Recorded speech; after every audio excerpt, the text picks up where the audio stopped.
अरे दोस्तों रुक जाओ, सांस ले लो। कल रात का झनक देखा क्या? वो सीन जहां झनक अकेली एक शेरनी की तरह उस बोस मैंशन में घुस गई और पूरा का पूरा घर उलट-पलट कर दिया। अरे बाप रे बाप, अगर मिस कर दिया ना तो जिंदगी का सबसे बड़ा मसाला मिस कर दिया।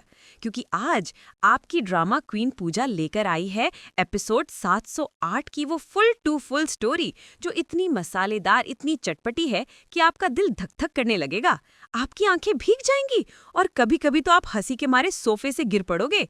तैयार हो जाओ, क्योंकि ये सिर्फ एक रिकैप नहीं है, ये है झनक की जंग की पूरी दास्तां, स्टेप बाय स्टेप, एक एक डायलॉग के साथ, और मेरी वो स्पेशल वाली कमेंट्री जो आपको स्क्रीन से चिपकने पर मजबूर कर देगी। चलो शुरू करते हैं इस रोलर कोस्टर राइड को। वाह, क्या एपिसोड था यार, सच में क्या एपिसोड था। देखो ना, एपिसोड की शुरुआत ही इतनी ज्यादा इंटेंस है कि आप पॉपकॉर्न का पैकेट खोलना ही भूल जाओगे। कल्पना करो मेरे साथ, अपनी आंखें बंद करो और सोचो, झनक बैठी है अपने उस छोटे से प्यारे से कमरे में जहां उसकी उम्मीदें और सपने दोनों रहते हैं। उसके हाथ में फोन है, लेकिन उस फोन में जान नहीं है। उसकी आंखों में एक छोटी सी उम्मीद की चमक है, लेकिन उसके दिल में वो डर भी है जो हर उस लड़की को होता है जब उसके सपने समाज और परिवार की बेड़ियों में जकड़े हुए लगते हैं। वो एक बार फिर, एक और बार ऋषि को कॉल करती है। अरे ऋषि तो उसका लाइफलाइन है ना। वो लड़की अंदर से चीख रही है, चिल्ला रही है, भैया प्लीज बस एक सिग्नेचर, मेरे एडमिशन फॉर्म के लिए, मेरे सपनों के लिए, मेरी जिंदगी के लिए। लेकिन क्या होता है, फोन उठता है और दूसरी तरफ से आवाज आती है ऋषि की। वो ऋषि जो बेचारा खुद अपने ही कंफ्यूजन, अपनी ही जिम्मेदारियों के जाल में ऐसा फंसा हुआ है कि उसे कुछ समझ ही नहीं आ रहा है। वो बस इतना कह देता है, बिजी हूं मैं, और फोन काट देता है। कट, सन्नाटा। हाय राम, कितना कितना क्रूर था वो मोमेंट, कितना बेबस करने वाला था। झनक का चेहरा देखा आपने? वो थोड़ा सा कांप जाता है, जैसे किसी ने ठंडे पानी का छींटा मार दिया हो। लेकिन वो लड़की देखो, आंसू नहीं गिरने देती। वो अपनी पलकों को भींच लेती है, उस दर्द को अंदर ही पी जाती है। दोस्तों, मैं हूं आपकी पूजा, ड्रामा क्वीन, और ये सीन देखकर सच बताऊं मेरा दिल पिघल गया। क्या तुम्हें लगता है ऋषि सही कर रहा है? क्या एक इंसान इतना बिजी हो सकता है कि किसी के भविष्य के लिए 2 सेकंड न निकाल पाए? मुझे कमेंट में बताओ ना, क्योंकि आगे जो होने वाला है वो तो इससे भी बड़ा धमाल है। ऋषि के इस एक ना ने जो आग लगाई है, वो अब पूरे बॉस मैंशन को जलाने वाली है। ये तो बस शुरुआत थी। अब सीन शिफ्ट होता है और हम मिलते हैं झनक के असली सुपर हीरो से, उसके दोस्त धमू और सखी। वाह, क्या दोस्त है यार, भगवान ऐसे दोस्त सबको दे। सखी, वो जो मुंह पर सच बोलने वाली प्रैक्टिकल लड़की है, वो तुरंत बोल पड़ती है, अरे इस फोन पर गिड़बिड़ाने से क्या मिलेगा, वो नहीं समझेगा, चल सीधे उसके घर चलते हैं। उसके किले में घुसते हैं और अपना हक छीन कर लाते हैं। धमू भी पूरा सपोर्ट करता है। वो झनक के कंधे पर हाथ रखकर कहता है, ये तेरी पढ़ाई का सवाल है झनक, ये तेरी जिंदगी का सवाल है। तू लड़की है लेकिन तू कमजोर नहीं है, हम तेरे साथ हैं। झनक, हमारी झनक, वो हिचकिचाती है। उसकी आंखों में एक पल को डर आता है। वो सोचती है, बोस हाउस, दोबारा उस घर में जाऊं? वो तो मेरे लिए एक जेल जैसा है, एक ऐसा पिंजरा जहां मेरी आत्मा को नोचा गया था। लेकिन फिर वो अपने दोस्तों के चेहरों को देखती है, उनकी आंखों में वो भरोसा देखती है और वो मान जाती है। दोस्तों, ये मोमेंट मुझे अपनी जिंदगी का वो किस्सा याद दिलाता है जब मैं कॉलेज में थी और एक मुश्किल प्रोजेक्ट में फंस गई। मुझे लगा मैं फेल हो जाऊंगी, लेकिन मेरे दोस्तों ने कहा, चल हम साथ हैं, रात भर जागेंगे लेकिन प्रोजेक्ट पूरा करेंगे। और सच में डर ऐसे भाग गया जैसे गधे के सर से सींग। अगर तुम्हारे पास भी ऐसे दोस्त हैं ना, जो तुम्हारे लिए किसी भी आग में कूद सकते हैं, तो ड्रामा क्वीन पूजा को थैंक्स बोलो कमेंट्स में, और उन दोस्तों को ये वीडियो टैग करो। हा, चलो चलो सेंटी नहीं होते, आगे बढ़ते हैं, क्योंकि बोस मैंशन में तो अब सचमुच आग लगने वाली है। असली ड्रामा तो अब शुरू होगा। अब cut to the boss house. अरे वाह, यहाँ तो फैमिली का full on high voltage drama पहले से ही चल रहा है। तनुश्री, वो एवर कंप्लेनिंग, हमेशा शिकायत करने वाली आंटी, गुस्से में लाल पीली होकर चिल्ला रही है। वो झनक, वो लड़की फिर से कोई मुसीबत खड़ी करेगी, मुझे पता है। उस लोकल गार्डियन फॉर्म के चक्कर में वो हमारी मिष्टी के एडमिशन खराब कर देगी, वो हमारे घर की शांति भंग कर देगी। नीलू, जो हमेशा शांति बनाने की कोशिश करती है, उसे शांत करने की कोशिश कर रही है, लेकिन तनुश्री का गुस्सा तो 7वें आसमान पर है, वो रुकने वाला नहीं है। और तभी एंट्री होती है अर्शी की, स्टाइल में, और आते ही वो अपना एजेंडा साफ कर देती है। मैं अदिति को अपने साथ ले जाना चाहती हूँ, वो यहाँ ठीक नहीं है। इंदुमती, जो घर की बड़ी हैं, वो तुरंत कहती हैं, नहीं, अदिति यहीं ठीक है, वो डॉक्टर सुरजीत की निगरानी में है। उसे कहीं ले जाने की जरूरत नहीं है। तनुश्री भी अपनी तरफ से नमक मिर्च लगाती है। और क्या, ऋषि ने तो अदिति की देखभाल के लिए अपने काम से छुट्टी तक ले ली है। वो अपनी पत्नी का पूरा ध्यान रख रहा है। लेकिन अर्शी का चेहरा देखो दोस्तों, ध्यान से देखो। उसकी आंखों में शक की लकीरें इतनी साफ दिख रही हैं जैसे कोई गणित का सवाल हो। वो ऋषि पर भरोसा नहीं कर रही है। दोस्तों, ये फैमिली डायनेमिक्स, मैं पूजा बोल रही हूँ। और ये सीन तो मुझे बिल्कुल वैसा ही लगा जैसे मेरी फैमिली में जब सारी आंटियां एक साथ बैठती हैं और चाय पीते पीते दुनिया भर की गॉसिप करती हैं। हंसो मत, लेकिन ये रिलेटेबल है ना। हर घर की कहानी है ये। अगर हाँ, तो लाइक का बटन अभी के अभी दबाओ। मुझे पता चलना चाहिए कि मैं अकेली नहीं हूँ।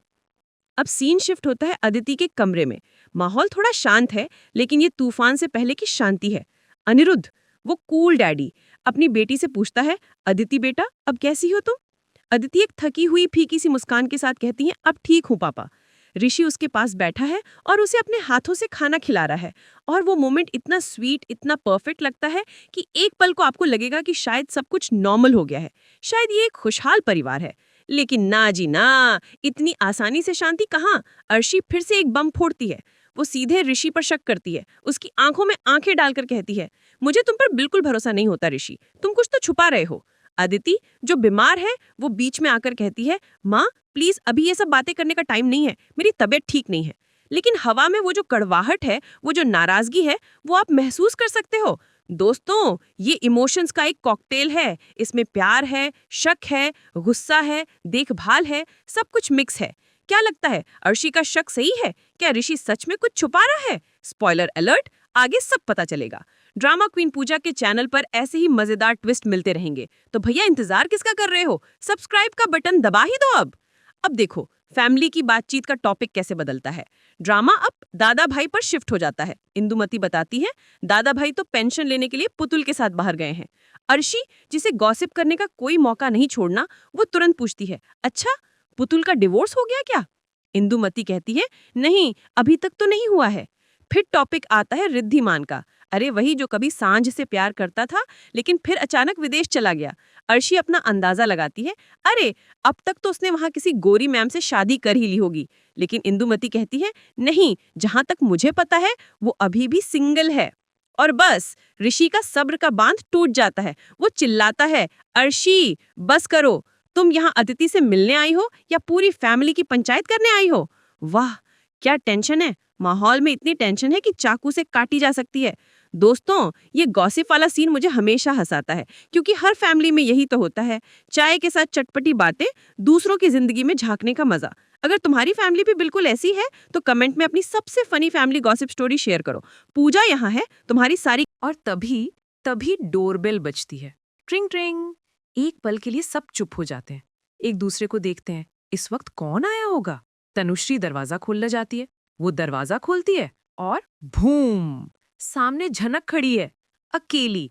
उसकी आंखों में डर नहीं, एक अजीब सी शांति है। एक अनजाना लेकिन दृढ़ चेहरा। पूरा घर, पूरा बोस परिवार सन्न रह जाता है, जैसे किसी ने सबको स्टैचू बोल दिया हो। हवा रुक जाती है, घड़ियां थम जाती हैं। झनक अंदर आती है और सीधे मुद्दे पर आती है। उसकी आवाज कांप नहीं रही। वो कहती है, मुझे दादा भाई का सिग्नेचर चाहिए, मेरे कॉलेज फॉर्म पर, लोकल गार्जियन के तौर पर। आज आखिरी दिन है। अनिरुद्ध, जो हमेशा की तरह साइड में खड़ा तमाशा देख रहा है, वो पूछता है, लेकिन इसकी जिम्मेदारी कौन लेगा? झनक उसकी तरफ एक दर्द भरी निगाह से देखती है, लेकिन खुद को संभालते हुए कहती है, मुझे पता है कि ये आपकी ड्यूटी है, आपका फर्ज है, लेकिन मैं आपसे कोई उम्मीद नहीं करती। वाह, क्या लाइन थी, सीधा दिल पर लगी। अदिति, जो बिस्तर पर लेटी है, वो इरिटेट होकर चिल्लाती है, बस करो ये सब, अपना बोलना बंद करो और जाओ यहाँ से। लेकिन इस बार झनक अकेली नहीं थी। उसकी दोस्त सखी आगे आती है और शेरनी की तरह दहाड़ती है, क्यों बंद करें, वो सिर्फ एक सिग्नेचर मांग रही है, और ऋषि तो झनक का पति है, ये उसका हक है। और फिर धम्मू वो बम फोड़ता है जिसके लिए कोई भी तैयार नहीं था। वो पूरे परिवार के सामने अदिति और अर्शी के मुंह पर चिल्लाकर कहता है, और आप लोग जिम्मेदारी की बात करते हैं, झनक असल में अनिरुद्ध की बेटी है। क्या? व्हाट? पूरा कमरा साइलेंट हो जाता है, पिन ड्रॉप साइलेंस। अदिति और अर्शी के चेहरे पर अविश्वास से ऐसे भाव आते हैं जैसे उन्होंने भूत देख लिया हो। उनके मुंह खुले के खुले रह जाते हैं। दोस्तों, ये रिविलेशन, ओ माय गॉड, मेरा तो सच में मुंह खुला का खुला रह गया था। क्या तुम्हें शॉक लगा? सच सच बताओ, कमेंट करो और बताओ कि तुम्हारा पहला रिएक्शन क्या था, क्योंकि ये तो सिर्फ शुरुआत है। ड्रामा क्वीन पूजा की वीडियोस में ऐसे शॉक्स और धमाके रोज मिलेंगे, तो कहीं मत जाना। इंदुमती, जो अब तक शॉक में थी, वो सिचुएशन को कंट्रोल करने की कोशिश करती है। वो चिल्लाती है, तुम लोग जाओ यहाँ से, अभी के अभी निकल जाओ। लेकिन तनुश्री अपने क्लासिक पैसिव अग्रेसिव स्टाइल में एक और तीर चलाती है। वो झनक से पूछती है, कितने पैसे चाहिए तुम्हें, बोलो कितने पैसे लेकर यहाँ से जाओगी। झनक की आंखों में दर्द देखो। उस लड़की के आत्मसम्मान पर चोट की गई थी, लेकिन उसकी डिग्निटी देखो। वो कहती है, मुझे आपके पैसे नहीं चाहिए, मुझे सिर्फ एक सिग्नेचर चाहिए। आदिति फिर से चिल्लाती है, तुम बहुत सेल्फिश हो, मौका परस्त हो, तुम हमेशा सही मौके पर आकर सब कुछ बर्बाद कर देती हो। और अब सुनो झनक का जवाब, वो जवाब जिसने महफिल लूट ली।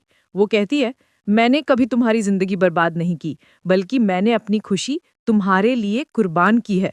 वाह वाह वाह, कितना पावरफुल डायलॉग था।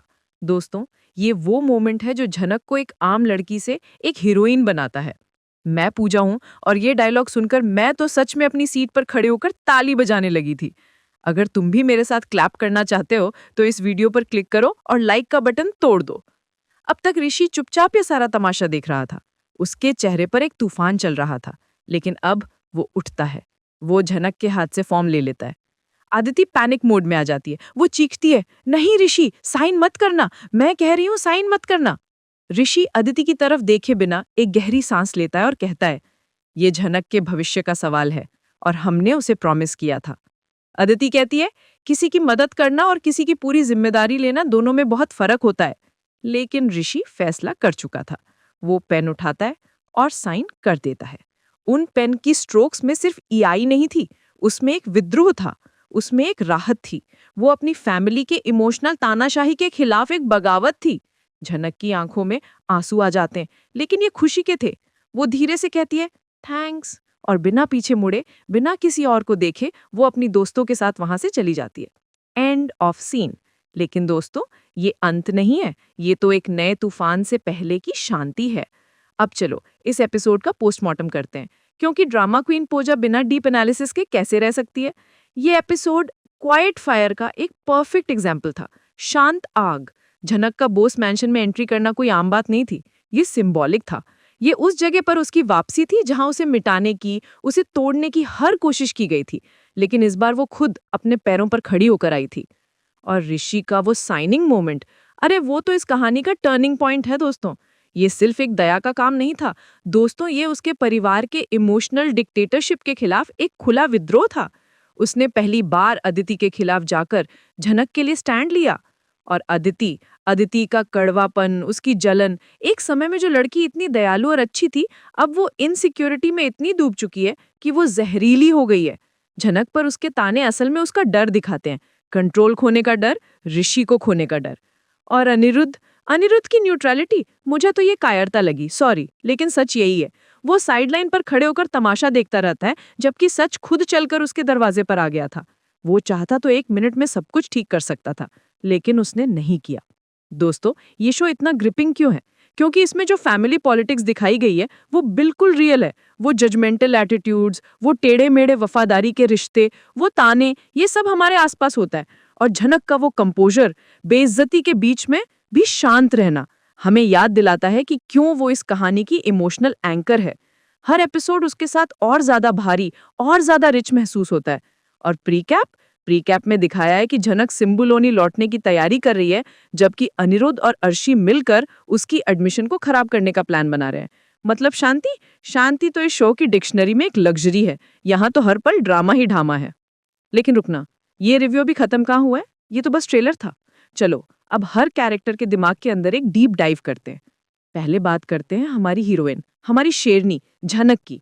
वाह, क्या ताकत है इस लड़की में, क्या गजब का आत्मसम्मान है। वो ऋषि को कॉल करती है, वो रिजेक्ट होती है, लेकिन वो टूटती नहीं है।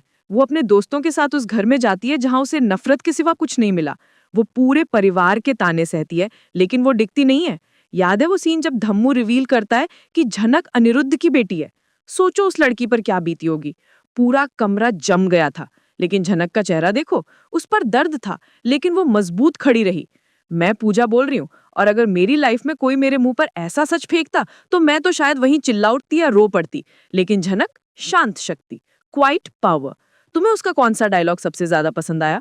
मेरे लिए तो वो लाइन, मैंने अपनी खुशी कुर्बान की है तुम्हारे लिए, ये तो गोल्ड है, सोना। अब आते हैं ऋषि पर। ओ बॉय, कंफ्यूजन का किंग। ये लड़का इतना कंफ्यूज्ड है कि क्या बताऊं। वो फोन पर झनक को मना कर देता है, शायद खुद को यकीन दिलाने की कोशिश करता है कि मैं बाद में कॉल कर लूंगा, लेकिन वो अंदर ही अंदर जानता है कि वो बाद में कभी नहीं आएगा। फिर घर में वो अपनी फैमिली की गॉसिप सुनता है, अर्शी के शक सहता है, चुपचाप सब देखता रहता है। लेकिन जैसे ही झनक दरवाजे पर आती है, उसके अंदर का इंसान जाग जाता है। वो स्टैंड लेता है, और जब वो साइन कर रहा था, उसका चेहरा देखा आपने? उस पर राहत और अपराध बोध दोनों का मिश्रण था, रिलीफ मिक्स्ड विद गिल्ट। दोस्तों, ऋषि का जो ये नैतिक दुविधा वाला कैरेक्टर है, वो अब धीरे धीरे इवॉल्व हो रहा है, वो बदल रहा है। अब सवाल ये है कि क्या वो अदिति के साथ रहकर हमेशा घुटता रहेगा या वो झनक की तरफ झुकेगा। चलो एक पोल करते हैं कमेंट्स में, आप किसकी टीम में हैं? टीम ऋषि झनक या टीम ऋषि अदिति? ड्रामा क्वीन पूजा तो अभी न्यूट्रल है, लेकिन स्पॉइलर अलर्ट, आगे बहुत बड़ा धमाल होने वाला है। अब अदिति की तरफ आते हैं। बेचारी, वो थकी हुई मुस्कान के साथ ऋषि के हाथों से खाना खा रही है, लेकिन अंदर से वो जल रही है, ईर्ष्या की आग में।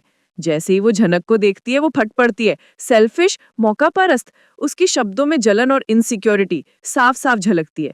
एक समय था जब वो बहुत दयालु थी, लेकिन अब वो एक कंट्रोल फ्रीक बन गई है। ये कैरेक्टर आर्क कितना अमेजिंग है। ये शो हमें दिखाता है कि कैसे असुरक्षा की भावना एक इंसान को पूरी तरह से बदल सकती है। दोस्तों, क्या आप इससे रिलेट कर सकते हैं? कभी ना कभी हम सब ने अपनी जिंदगी में ये महसूस किया है। अगर हाँ, तो अपनी कहानी शेयर करो। और तनुश्री, हाँ, वो तो क्लासिक पैसिव एग्रेसिव आंटी हैं। कितने पैसे चाहिए तुम्हें? अरे इस लाइन पर तो मैं सच में हंस पड़ी थी। वो हमेशा झनक को विलन समझती है, लेकिन असल में वो अपने खुद के डर को झनक पर प्रोजेक्ट करती है। नीलू, इंदुमती, अर्शी, इन सब का रोल भी कहानी में बिल्कुल परफेक्ट है। और अर्शी की गॉसिप, अरे वो तो इस फैमिली ड्रामा का स्पाइस है, तड़का है। चलो, अब उस की सीन को एक बार फिर से रिप्ले करते हैं, क्योंकि वो इतना ज्यादा इंटेंस था कि उसे एक बार देखना काफी नहीं है। मेरे साथ कल्पना करो, डोरबेल बजती है, ट्रिंग ट्रिंग। तनुश्री दरवाजा खुलती है और सामने झनक खड़ी है, पूरा परिवार शॉक में। झनक अंदर आती है, सिग्नेचर चाहिए। अनिरुद्ध पूछता है, रिस्पॉन्सिबिलिटी कौन लेगा? झनक जवाब देती है, ये आपकी ड्यूटी है। अदिति चिल्लाती है, अपना मुंह बंद करो। सखी दहाड़ती है, ऋषि उसका पति है। और फिर धमू का धमाका, झनक अनिरुद्ध की बेटी है। सन्नाटा। तनुश्री कहती है, पैसे चाहिए? झनक का जवाब, नहीं। अदिति का ताना, तुम सेल्फिश हो। झनक का पलटवार, मैंने अपनी खुशी कुर्बान की है। और फिर ऋषि उठता है, फॉर्म लेता है और साइन कर देता है। एंड। वाह, स्क्रिप्ट राइटर्स को मेरा सलाम है। क्या सीन लिखा है, क्या डायलॉग्स लिखे हैं। दोस्तों, ये एपिसोड सिर्फ एक कहानी नहीं है, ये एक लेसन है कि हिम्मत से लड़ो, अपने हक के लिए बोलो और सच का साथ दो। झनक की तरह बनो। अगर आप भी इंस्पायर्ड महसूस कर रहे हो तो ड्रामा क्वीन पूजा को फॉलो करो, क्योंकि अगले एपिसोड की कहानी भी सबसे पहले सबसे मजेदार तरीके से यही मिलेगी। अब चलो माहौल को थोड़ा हल्का करते हैं, थोड़ा फन ऐड करते हैं। कल्पना करो कि अगर ये सब रियल लाइफ में हो रहा होता तो क्या होता। झनक दरवाजे पर आती और तनुश्री कहती, कितने पैसे चाहिए? और झनक जवाब देती, पैसे नहीं आंटी, एक कप चाय पिला दीजिए, बड़ा लंबा सफर करके आई हूँ। या फिर जब ऋषि साइन कर रहा होता तो वो अदिति से कहता, ये सिर्फ एक फॉर्म नहीं है, ये मेरा लव लेटर है। ओहो, क्या रोमांटिक ट्विस्ट होता। आपका फनी वर्जन क्या है सीन का, मुझे कमेंट्स में बताओ। सबसे फनी कमेंट को मैं अगले वीडियो में शाउट आउट दूंगी। एक बार फिर से एनालिसिस पर आते हैं। इस शो का थीम क्या है? लव, बिट्रियल, लॉयल्टी, प्यार, धोखा और वफादारी। बोस मैंशन एक पावर गेम्स का मैदान बन चुका है। झनक एक आउटसाइडर है, लेकिन वही इस घर में बदलाव लाने वाली है। ऋषि का सिग्नेचर एक क्रांति की शुरुआत है। अदिति का गुस्सा दिखा रहा है कि उसके अंदर दरारें पड़ने लगी हैं। और अनिरुद्ध, भाई अब तो बोल दे, स्पीक अप मैन। प्रीकैप को थोड़ा और डिस्कस करते हैं। झनक सिमुल बोनी वापस जा रही है, क्यों? क्या वो हार मान रही है या ये उसकी कोई नई चाल है? और अनिरुद्ध सैबोटाज करेगा? एक पिता अपनी ही बेटी की एडमिशन को कैसे खराब कर सकता है? मतलब अगला एपिसोड तो एक्सप्लोसिव होने वाला है, धमाकों से भरा हुआ। दोस्तों, ये थी एपिसोड 708 की फुल टू डिटेल स्टोरी। लेकिन रुकना, मैं पूजा हूँ और मैं इतनी जल्दी स्टॉप नहीं करने वाली। चलो, अब थोड़ा सा बैकग्राउंड स्टोरी को रिकैप करते हैं ताकि जो नए दर्शक हैं उन्हें भी सब कुछ समझ में आ जाए। झनक की जर्नी कहाँ से शुरू हुई थी? कश्मीर की वादियों से कोलकाता के इस घुटन भरे बोस मैंशन तक। वो सच कि वो अनिरुद्ध की बेटी है, जो सालों से एक राज था। ऋषि का प्यार, जो दोस्ती और मजबूरी के बीच में फंसा हुआ था। अदिति से उसकी शादी, जो एक कॉम्प्रोमाइज थी। ये सब इतना मिक्स हो चुका है कि खिचड़ी बन चुकी है, और ये खिचड़ी अब पकने वाली है। चलिए, उस पहले सीन पर फिर से चलते हैं। झनक और उसका फोन सिर्फ एक सीन नहीं था, वो एक लड़की की बेबसी का प्रतीक था। सोचिए, उस कमरे की दीवारों ने उसकी कितनी सिसकियां सुनी होंगी। वो फोन सिर्फ एक डिवाइस नहीं था, वो उसकी उम्मीद की आखिरी किरण थी। जब उसने ऋषि का नंबर डायल किया होगा तो उसकी उंगलियां कांप रही होंगी। हर रिंग के साथ उसका दिल जोर जोर से धड़क रहा होगा, प्लीज उठा लो, प्लीज उठा लो। और जब ऋषि ने फोन उठाया होगा तो एक पल के लिए उसे लगा होगा कि शायद आज मिराकल हो जाएगा। लेकिन फिर वो दो शब्द, बिजी हूं, उन दो शब्दों ने उसके दिल के टुकड़े टुकड़े कर दिए होंगे। अब ऋषि के पॉइंट ऑफ व्यू से सोचो, वो अदिति के पास बैठा है। वो शायद सच में बिजी था अपनी बीमार पत्नी की देखभाल में। लेकिन क्या वो इतना बिजी था, या वो झनक को फेस करने से डर रहा था? वो उस कन्फ्रंटेशन से भाग रहा था जो उसे पता था कि होकर रहेगी। उसका फोन काटना सिर्फ एक एक्शन नहीं था, वो उसका डिफेंस मैकेनिज्म था। वो खुद को और अपनी शादी को बचाने की एक नाकाम कोशिश थी। दोस्तों, क्या आपको कभी ऐसा महसूस हुआ है कि आप सच का सामना करने से डर रहे हैं और आपने किसी आसान रास्ते को चुना है? ऋषि ने वही किया। और हाँ, अगर ये वीडियो आपको जरा सा भी पसंद आया हो तो अपनी ड्रामा क्वीन पूजा के चैनल को सब्सक्राइब करना मत भूलना। वो जो लाल वाला बटन है ना, उसे दबाओ और उसके बगल में जो घंटी है उसे भी बजा दो, ताकि जब भी मैं कोई नया धमाकेदार एपिसोड रिव्यू लेकर आऊं तो आपके फोन की घंटी भी बज जाए। कल का एपिसोड तो इससे भी ज्यादा धमाकेदार होने वाला है और मैं उसे देखने के लिए मरी जा रही हूँ। बाय बाय दोस्तों, love you all. Pooja signing off, लेकिन मैं कहीं जा नहीं रही, कमेंट्स में मिलते हैं। चलो, बातें करते हैं।